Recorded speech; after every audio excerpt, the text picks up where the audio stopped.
Hi everybody, my name is Perry Zarides. I'm a level 3 MovNat instructor. I'm here with Jerome, who's a master instructor and leading us through our level 1 and 2 certifications.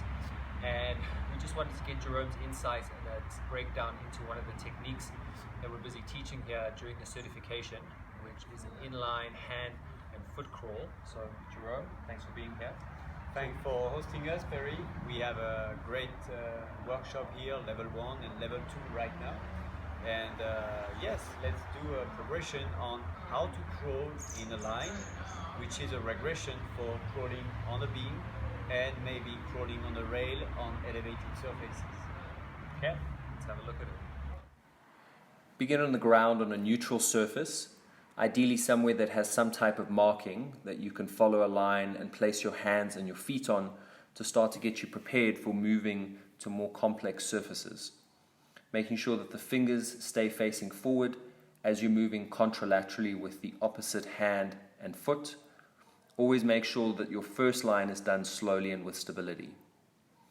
The second line on the same surface can be done with a bit more speed, again making sure that the fingertips stay facing forward. Progressing from there onto a 2x4, once again your first line will be done slowly and with control, alternating lifting the opposite hand and foot, alternating your points of contact and points of support.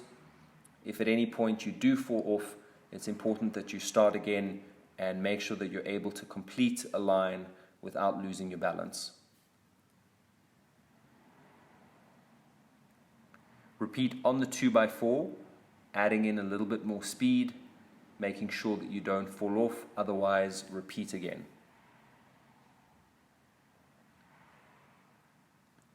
The next progression will be onto a slightly elevated surface, such as round wooden poles that are slightly off the ground. The change here in your point of contact is that the hands won't be facing forward, but they'll be facing over the edge as you'll grip onto your surface of support a little bit more. Again, your first line should be done slowly and controlled, making sure that you can lift the opposite hand and foot and not lose your balance.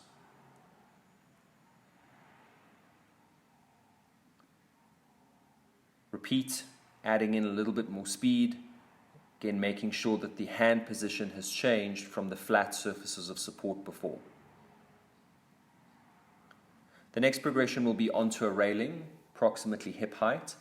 Here the hands will be as they were on the wooden pole, on the wooden balance beam, and different to the 2x4 on the ground.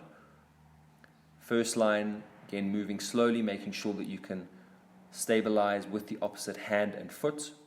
As you get to the end of the railing, you have the option to either come down slowly or execute a deep knee bend to transition to the other side.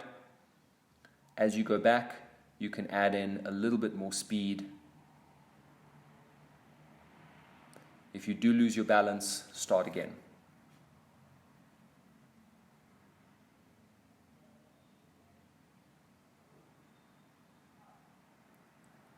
The final and most complex progression will be going to a surface above head.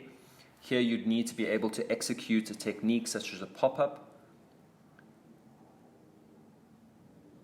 Once you're onto your surface of support, moving contralaterally with the hands facing over the edge and not facing forward.